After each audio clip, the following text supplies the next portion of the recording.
Estamos de volta com o Brasil Urgente para Campinas e região. Muito boa tarde a você que sintonizou a Band agora. Muito obrigado pela companhia, sua audiência é sinal de prestígio para o Grupo Bandeirantes de Comunicação. E agora, Rodrigo Salomão tem um recadinho para você. Olá pessoal, e agora preste atenção, porque se você anda precisando renovar a sua casa, nós vamos dar um jeito aqui no Brasil Urgente, que continua em 2013 com o concurso Cantinho Marabras. E nós vamos sortear nesse mês de janeiro móveis para sua casa. Gostou, não é? Então participe! É só ligar no 9685-1010, você digita o 3 para o Brasil Urgente, 3 para participar e responda. Qual foi a melhor história que você já viveu nas férias? A resposta mais criativa ganha uma cozinha completa da Marabras. Todo mês o Cantinho Marabras vai dar uma nova aparência à sua casa. Aproveite! Renove a sua casa com a Marabras! Lojas Marabras, preço menor, ninguém faz. Olha, e um susto hoje na rodovia dos Bandeirantes, hein? Ô Vinícius, tem imagens daquele acidente envolvendo uma carreta lá, uma carreta carregada com areia. Pegou fogo depois de bater na traseira de outro caminhão. Tá aí as imagens, né? Próximo ao quilômetro 103 da rodovia dos Bandeirantes no sentido capital. O veículo ficou totalmente destruído pelas chamas. É possível ver aí a carroceria completamente queimada, toda danificada. De acordo com a polícia rodoviária, o condutor da carreta seguia de Corumbataí para Jundiaí, quando perdeu o controle deste veículo, que acabou fazendo um L aí. O motorista conseguiu sair da carreta e não sofreu nenhum ferimento, felizmente, viu? O acidente aconteceu por volta das 8 da manhã, o trânsito acabou ficando prejudicado por 2 horas e as pistas foram liberadas depois da limpeza e retirada dos 2 veículos. Essas imagens feitas pela repórter da Rádio Band News FM, Érica Marinho, que estava lá cobrindo pelo rádio logo pela manhã, o sistema de trânsito aqui na cobertura da Band News FM logo pela manhã, e já não deixou sem chumbo, levou lá o material e conseguiu registrar essas imagens pra gente. Mas você vendo aí as imagens, olha, além do susto, fica difícil imaginar, né? Uma pessoa que passa pelo local e vê essas imagens pensa que houve ali ferimentos graves. Mas felizmente o motorista conseguiu se desvencilhar da cabine do caminhão, da carreta, antes que a propagação das chamas atingisse aquele local, o habitáculo ali, né, onde o motorista fica na cabine. Então, felizmente, só houve ali prejuízos materiais. Não houve problema nem para o condutor e nem para o veículo onde ele bateu também. Todos ali saíram ilesos, sem ferimento algum. Os bombeiros tiveram muito trabalho aí, os funcionários da empresa que administra o trecho da rodovia tiveram muito trabalho também para limpar a área. Teve ali a questão do monitoramento da via para não causar outros acidentes, mas a repórter relatou no rádio, claro, né, aquela questão que a gente sempre fala aqui, a curiosidade. O trânsito chegou a ficar lento do outro lado, no sentido contrário, né, no sentido inverso da rodovia, porque muita gente diminuía bastante a marcha, punha o pé no freio para verificar o que estava acontecendo, com o risco de gerar novos acidentes e também prejudicando o tráfego nas imediações. Então, portanto, um susto enorme, com um fogo umas chamas ali de grandes proporções que praticamente destruíram totalmente. Dá para ver ali que os pneus, né, as rodas foram todas consumidas pelas chamas. Perda total aí, pelo menos boa parte do veículo se acabou com o consumo ali, foi consumido pelas chamas, mas felizmente, como dissemos, nenhum ferido. Mas realmente, olha, as imagens são impressionantes, viu? Um susto mesmo na rodovia dos Bandeirantes hoje pela manhã. É muito provável, né? A Polícia Rodoviária não sabe, mas comentou extraoficialmente, porque claro que ainda vai ser investigada a causa do acidente, mas pela experiência policial, muito provável que o motorista dormiu ao volante, deu uma cochilada ao volante e acabou batendo na traseira de um outro caminhão. Então, o trecho da rodovia dos Bandeirantes é bom, esse trecho aí não tem problema nenhum, não tem problema de desnível na pista, a sinalização também é boa, não há problemas de buracos, aparentemente não houve falha nos freios, falha de mecânica. Então, a hipótese mais provável é que o motorista tenha dado uma cochiladinha rápida ao volante É claro que ele não relatou isso, ele estava até atordoado, em estado de choque ali, não relatou isso, agora vai fazer parte da investigação da polícia.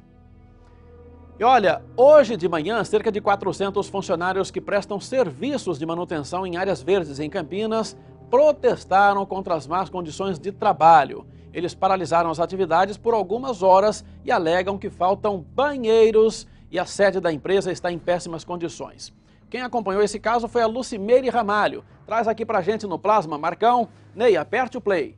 Nesta sexta-feira, nenhum funcionário foi para a rua trabalhar. Cerca de 400 profissionais passaram o dia reunidos em frente à sede da empresa terceirizada, que presta serviços de manutenção das áreas verdes da cidade. Os caminhões que fazem a coleta do mato cortado ficaram todos estacionados no pátio. Os trabalhadores reclamam das más condições de trabalho. De acordo com o sindicato que representa a categoria, a falta de banheiros químicos na rua é a principal reclamação. Já vem para 3 ou 2 anos numa briga com essa empresa, desde quando ele estava lá embaixo no DPJ, que não tem banheiro para esse pessoal. É um banheiro de 5 metros quadrados para 500 homens, 3 chuveiros para 500 homens, 2 vasos sanitários para 500 homens. Então não tem condições. Na rua, 25 equipes, não tem banheiro químico para esse pessoal. Aí eles têm que estar passando humilhação, pedindo, implorando para padaria, donos de supermercado, para estar lá fazendo as necessidades deles e muitas vezes são humilhados. A sede da empresa também apresenta problemas. Os poucos armários que existem estão sucateados e os banheiros não têm nenhuma condição de uso. O combustível utilizado nas roçadeiras fica armazenado neste cômodo de forma irregular. Eles aguardam agora uma resposta da empresa Colepave e da prefeitura sobre a situação. Se nada for resolvido, a manifestação vai continuar. Segundo o diretor do sindicato, a reclamação sobre os problemas já foi feita à Delegacia do Trabalho e ao Ministério Público, mas nada foi feito. Muito bem, a Prefeitura de Campinas, através de nota, informou que a empresa Colepave é a responsável pelos serviços de manutenção da cidade e, consequentemente, da estrutura de trabalho dos funcionários e que não cabe à administração municipal responder pela falta de estrutura e sim a empresa. Nós entramos em contato com a Colepave, que não soube responder o porquê da falta de estrutura enfrentada pelos funcionários e disse que as atividades no local voltaram a funcionar normalmente e que a situação já foi normalizada. Volta um pouquinho para mim aqui, Ney. Eu preciso falar uma coisinha aqui, por favor. Olha, a Prefeitura falou então em notapé que não é a responsável. Não existe essa conversa, viu? Infelizmente, a Prefeitura está equivocada. Quando se faz um contrato público, no caso aí da terceirização, eu não sou contra a terceirização.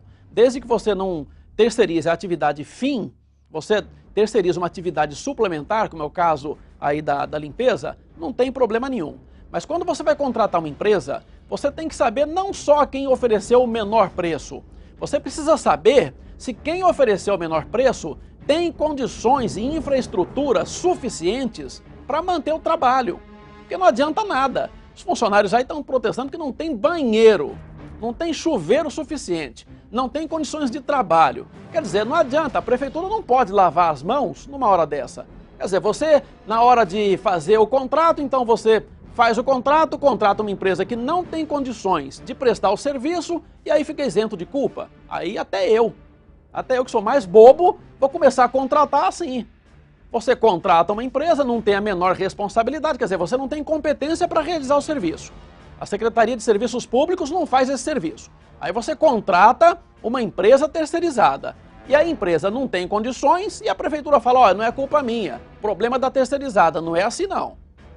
Isso aí, até o meio jurídico, até a magistratura já tem predominantemente, né, a Justiça do Trabalho, inclusive, já tem decisões predominantes que esse tipo de responsabilidade é compartilhada. Porque senão fica muito fácil, né? Daqui a pouco a Prefeitura terceiriza tudo e vai ficar tranquilo. O prefeito senta ali no ar-condicionado, os secretários todos ficam ali sentados no gabinete, no ar-condicionado, e todo pepino que der, fala assim, não é culpa minha, o problema aí é da terceirizada. Ah, se fosse assim, seria muito fácil e, né, não foi para isso que esse pessoal foi eleito, não foi para isso porque esse pessoal foi nomeado. A nossa produção vai verificar com o sindicato da categoria se efetivamente o serviço já voltou ao normal, conforme foi dito aqui pela assessoria da empresa também. Vamos acompanhar esse caso, porque a gente está de olho nesse tipo de trabalho também. E olha, em Montemor, comerciante reage a assalto e atira em bandido menor de idade. A vítima levou coronhadas na cabeça enquanto estava na mira de 3 adolescentes. Este caso foi acompanhado pela Carla Ramil. Traz aqui pra gente, Marcão, no Plasma. Ney, aperta o play. A tentativa de assalto aconteceu em plena luz do dia, por volta das 3 horas da tarde, nesta rua, no bairro Parque Figueira, em Montemor. Um comerciante viu a ação dos criminosos e chamou a PM. De imediato, a gente pegou a viatura e deslocou para o local. Chegando no local, nós deparamos com a vítima que tinha sido baleada no braço, o qual estava de poder da arma dos meliantes e falou que entrou em luta corporal com um deles e que possivelmente tinha baleado um deles. Segundo a polícia, os menores abordaram as vítimas aqui no portão desta casa. Em seguida, entraram na residência e começaram a efetuar o assalto. Rendeu ele a esposa e começou a colocar pegou o carro dele, colocou dentro da residência, começou a colocar os pertences dentro do carro dele mesmo. Não satisfeitos em apenas roubar os objetos da casa, um dos menores agrediu uma das vítimas com coronhadas na cabeça. Foi nesta hora que o dono da residência foi baleado no braço pelo assaltante e reagiu. O indivíduo começou a agredi-lo com a arma, o qual ele reagiu e acabou conseguindo, mesmo atingido, conseguiu tomar a arma e o outro acabou sendo baleado também. Mesmo baleado, o menor e outros 2 comparsas conseguiram fugir, mas não foram muito longe. Fizemos um patrulhamento, já avistamos os 3 indivíduos, 2 ou 3 quadras para baixo. Eles saíram correndo, um deles e os outros 2 a gente conseguiu abordar. Nisso, outra viatura chegou no apoio, a gente saiu à busca do terceiro aí, no caso foi o infrator, que foram todos menores. Saímos. Ele saiu pulando dentro das residências, os muros, e viemos localizar ele num terreno baldio com a mata alta. A vítima foi socorrida no hospital de Montemor e passa bem. O menor foi transferido em estado grave para o pronto-socorro de Sumaré. Muito bem, não temos informações sobre o estado de saúde do adolescente baleado, mas a vítima do assalto já está fora de perigo, graças a Deus, já passa bem. E aí, um caso, é claro que não vai ser, esse não é o primeiro e não vai ser o último, de quadrilha, né, formada por adolescentes, menores de idade, que enquanto não tiver uma discussão séria no país e uma legislação que puna de alguma maneira um pouquinho melhor, né, que puna melhor, com mais rigor esses adolescentes, a gente vai continuar assistindo a esse tipo de reportagem, esse tipo de notícia. Não tem jeito. É muito simples para o menor que procura o mundo do crime sobreviver, continuar cometendo os delitos.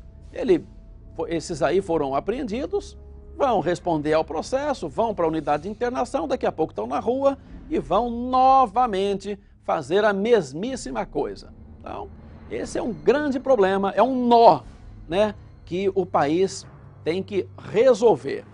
Muita gente é contra, respeito também a opinião de todo mundo, porque o contraditório faz parte da democracia, a gente não pode impor aqui a sua opinião, a nossa opinião. Entretanto, em muitos países, adolescentes são presos, sim, quando entram no mundo do crime. Países desenvolvidos, até 12 anos, menores vão para a cadeia, tem caso de prisão perpétua, etc. Agora, sempre tem uma pessoa que fala assim, mas isso não adianta. Em países onde diminuiu a maioridade penal, o crime não caiu, não reduziu. Olha, vamos fazer essa conta melhor. Se o pessoal foi preso, esse pessoal saiu de circulação. Aqueles que estão continuando na violência são outros. Então, quer dizer, se não tinha sido preso aquela quantidade, o crime era muito maior. Então, reduziu sim. Tem que fazer essa conta de maneira honesta, né? Se tem 50 pessoas matando, aí você prendeu 25, aí aparecem outras 25 e ficam 50 matando. Mas você tirou 25 de circulação, é porque se não tirasse de circulação 25 ia ter 70 ou 75. Quer dizer, essa conta tem que ser feita, você não pode usar a aritmética conforme a sua conveniência. Então, ou pelo menos, se não diminuir, pelo menos aqueles que fizeram, que cometeram crime vão ser punidos e aqueles que foram punidos não vão repetir esse crime, não vão deixar famílias, né, chorando, pelo menos aqueles não vão. Então é claro que cometeu o crime tem que ser punido, não tem conversa, quanto a isso não tem discussão. O que a gente está discutindo aqui é a questão da forma desta punição. E é claro que já deu tempo do Brasil chegar à conclusão que essa unidade de internação, que era a FEBEM, mudar a nomenclatura para a Fundação Casa, não está resolvendo o problema. Porque todos os menores, ou 99,9% dos adolescentes que deixam essa unidade, depois de cumprida aquela pena socioeducativa, aquela correição, fica reincidente no crime, comete o crime de novo. Ou seja, não está funcionando, né? As autoridades, com esse sistema, não estão dando conta do princípio lá. Precisa verificar se tem que mudar o Estatuto da Criança e do Adolescente, ou se tem que mudar o texto constitucional. O que eu falo? Tem 30 propostas paradas no Congresso Nacional. Algumas pedem para mudar o ECA, alguns pedem para introduzir uma emenda à Constituição. Tem outra corrente que acha que isso é uma cláusula pétrea e teria que fazer uma nova Constituição. Quer dizer, todo mundo fica quebrando a cabeça e o negócio não sai do lugar. O fato é que a gente fica vendo, dia após dia, o crime se usando de crianças, adolescentes, de todo tipo e toda modalidade de crime. Seja para roubar, seja para assaltar, seja para explodir caixa eletrônico, seja para matar, e todo tipo de delito tem menor na frente. Esse especificamente que a gente está falando eram 3 menores, né? Quer dizer, aí é até pior, todo o bando era formado por menores de idade. E aí o que acontece? Ele vai fazendo, vai tendo aí o que a gente chama de universidade do crime. Ele é adolescente ainda está estudando. Daqui a pouco ele passa para a maioridade e já tem uma carga, né, de experiência na criminalidade, que o que ele vai fazer? Ele vai começar a comandar aquele tipo de delito e recrutar menores. Até ontem era ele o menor. Ele vai começar a recrutar menores para ir na linha de frente para fazer o que ele estava fazendo até há pouco tempo. E aí vira uma bola de neve, um ciclo vicioso que não termina mais. E as autoridades ficam brincando, né? Ficam brincando de recuperar menores com esse sistema falido que é o sistema prisional brasileiro. Olha, e depois de ser baleado e estar à beira da morte, um homem consegue forças para ajudar a polícia a encontrar o autor dos disparos. O caso aconteceu em Americana e a repórter Lícia Manjavac esteve lá. Traz aqui pra gente, Marcão, vamos ver essa reportagem. Ney, aperte o play. As últimas palavras da vítima ajudaram a polícia a chegar ao principal suspeito do crime. Mesmo baleada e à beira da morte, ela foi capaz de dizer o nome de um adolescente de 17 anos. A vítima, antes de perder a vida, ela fez um comentário com as pessoas que estavam socorrendo ela, falou um nome de uma pessoa. E através desse nome que ela falou, o trabalho da polícia, inclusive durante a madrugada mesmo, chegou-se a esse adolescente que é vizinho e é amigo da vítima.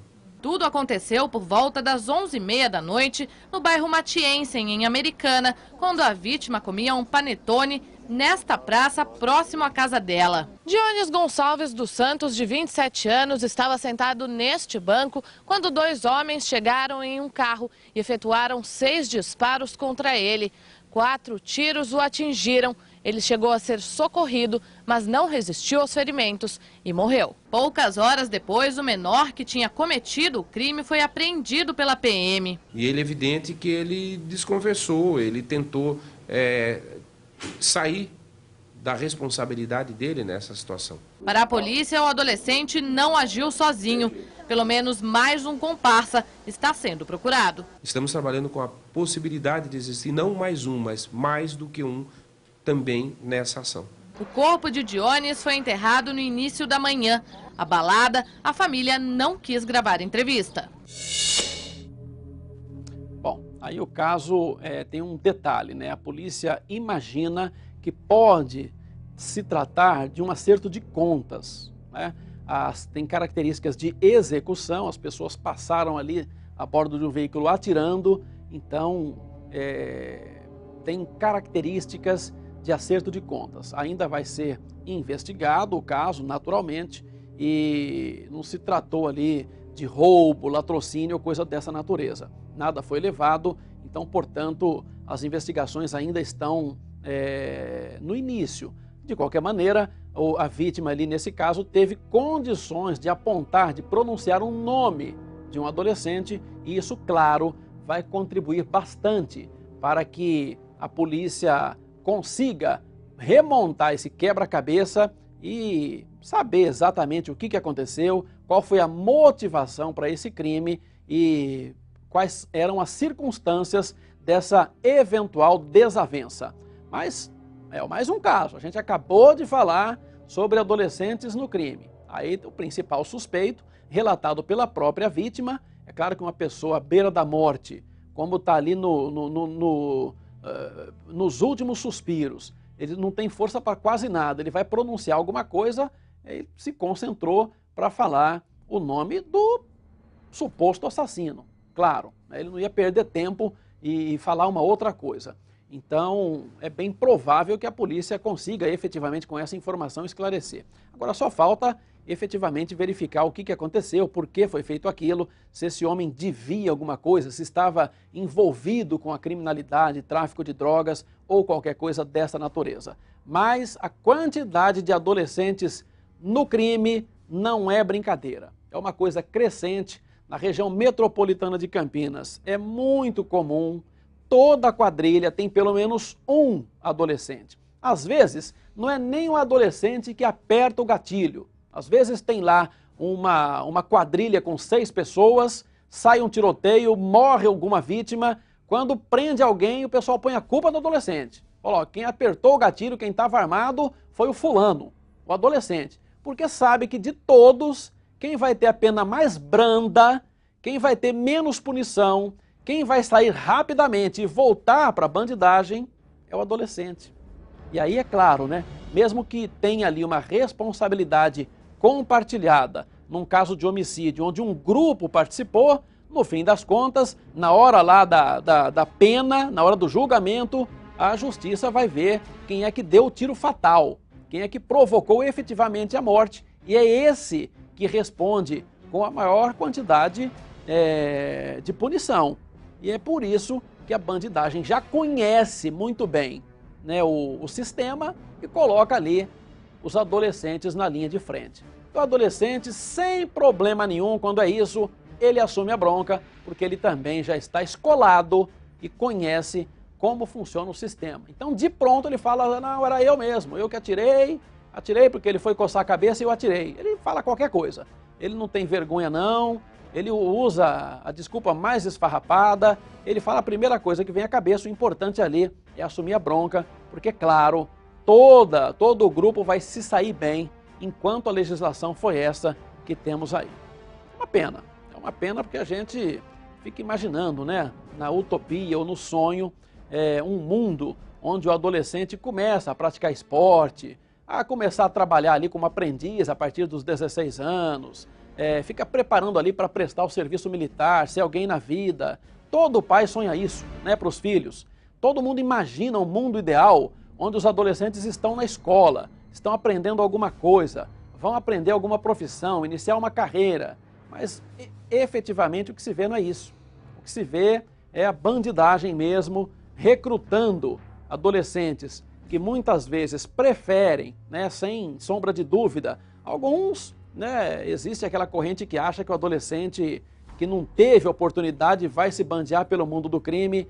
Eu não concordo com essa opinião, porque ao longo da minha vida eu vi muita gente simples, muita gente batalhadora, que não teve instrução, que não teve oportunidade, que buscou, foi atrás do prejuízo, arrumou um caminho, batalhou, se virou para trabalhar e conseguiu dar uma virada na sua vida e depois até ajudar toda a família. Então essa conversa de que a culpa é da sociedade, a culpa é do governo, a história não é bem essa, viu? A pessoa vai para a marginalidade se quiser. E olha, Em um patrulhamento de rotina para combater o tráfico de drogas no Jardim Campos Elíseos, em Campinas, a PM flagra morador de rua que havia acabado de consumir drogas. É polícia 24 horas na rua.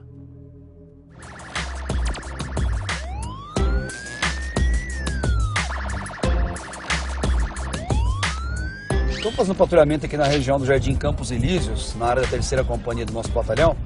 E eu vou aproveitar agora e descer nesse bairro chamado Morro dos Macacos. Aqui à esquerda lá, vai dar pinote, pinote. Pinote, pinote, para.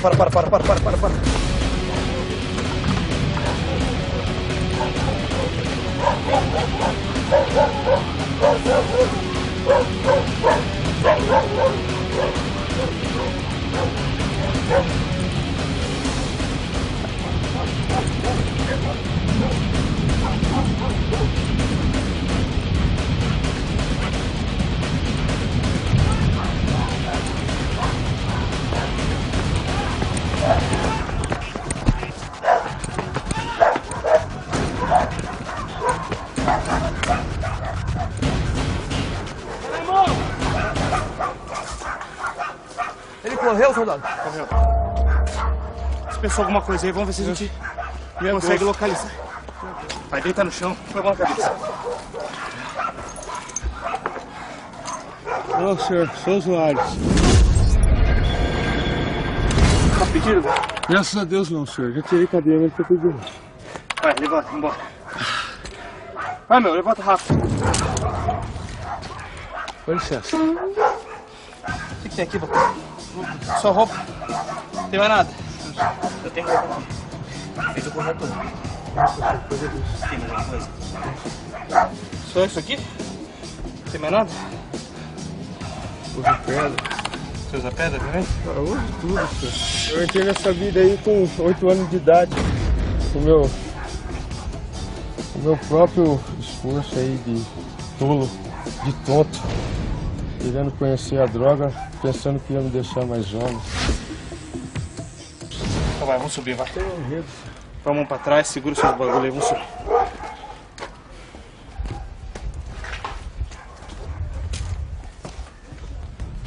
Se eu pegar ele e conseguir lá no brejo, lá embaixo. Beleza. Você vai correr de novo ou não? Não, senhor, que isso? Vai dar uma de louco, não? Não, senhor. Você no vapor aqui no trampo ou não? Não, senhor. O que você vai fazendo aqui então? Não, sou usuário. Você é usuário? Eu já fui preso já, senhor. Já foi preso, num 12? Não, senhor. Qual foi a bronca? Tá, mas joga moral, você tá pedido ou não? Não, senhor. Não tá ripado? Não, eu dou meu nome certinho. O doc tá em cima? Não, não tenho documentos. Nunca perdeu? É devido morar na rua, né, senhor? Tá, matrícula você lembra de cabeça? 424. Beleza. Dá a mochila pra mim. Quanto tem aqui em dinheiro? Eu tenho uns 100 e poucos reais. 100 e poucos reais? Morador de rua tá ganhando bem, então. Nossa, eu limpo calçada, faço meus adiantos. Ah, é? Isso aqui foi tudo calçada? Calçada, é tudo trampo. Quanto ganha pra limpar a calçada? Cada calçada, dependendo, é 30, 40 reais, senhor, dependendo da calçada. Tá, e quantas calçadas você limpa? Eu limpo de 3 a 4 calçadas por dia, faço faxina em fossa, cavo fossa. O crime pra mim não compensa mais. É, cara, sua história é boa. Você tá na pedra, então? Infelizmente, eu sou viciado na pedra, sou viciado nos 3, né, senhor? E você é de onde? Eu sou nascido aqui em Campinas. Meu povo é de Paulínia, eu moro em Paulínia. Aham. Mas infelizmente eu não consigo ficar em casa, né? Prefiro a rua. Minha mãe me dá de 20 a 30 reais por dia em casa pra mim não sair, pra não ficar na rua usando droga. Então eu tenho o crack, eu tenho a maconha, eu tenho a cocaína dentro de casa, mas eu não consigo ficar em casa. Qual é a sua idade? Eu tenho 30 anos, vou fazer 31 agora em novembro. Agora, puxou quanto tempo de cadeia? Eu fiz 5 anos, 8 meses e 15 dias total. Ah, saiu agora em fevereiro. Saí dia 18 de fevereiro de 2012. E a bronca, 157? 257, 155, 1307. Tá. 157 foi o quê? 57 de ônibus. Qual ferramenta você tava? Toda saco, senhor. Na mão grande? Na mão grande. Sou usuário desde os 8 anos de idade. 8 para 9 anos. 9 anos comecei a usar a casca, né? Em 90. Quem me apresentou a droga foi na época, a gente fala amigo, né? Mas amigo de verdade não é. O que você espera do seu futuro? Pô, senhor, peço a Deus aí que venha tirar isso de mim, senhor. O vício da bebida, graças a Deus, eu consegui me libertar. E eu quero me libertar do vício das drogas. Eu acredito muito em Deus e Deus vai me ajudar um dia, senhor. Você acredita em Deus? Você acha que Deus acredita em você? Olha, senhor, ele sabe o pensamento de cada um. Então aqui você veio para comprar. Eu sou usuário, senhor. Vim para comprar, senhor. Se eu usar no máximo é 5 pedras no dia, senhor. Você usa 5 pedras no dia, o dinheiro que sobra, você usa no dia seguinte? 5 pedras, uso minha maconha, faço minhas farras. Mas pode pegar tudo que tá aí. Mas em poder dele dá para perceber, né? Tem bastante material de comida, roupa, coisa característica de usuário de droga mesmo e não de um traficante. Como nada de droga foi localizado em poder dele, não resta pra gente outra opção a não ser liberá-lo pela circunstância que te averigou aqui. Deixa o cachimbo comigo lá. É o 1884. Vai lá. Você vai pedir para Deus te acompanhar? Eu penso que ele sempre está comigo, senhora. Todo momento.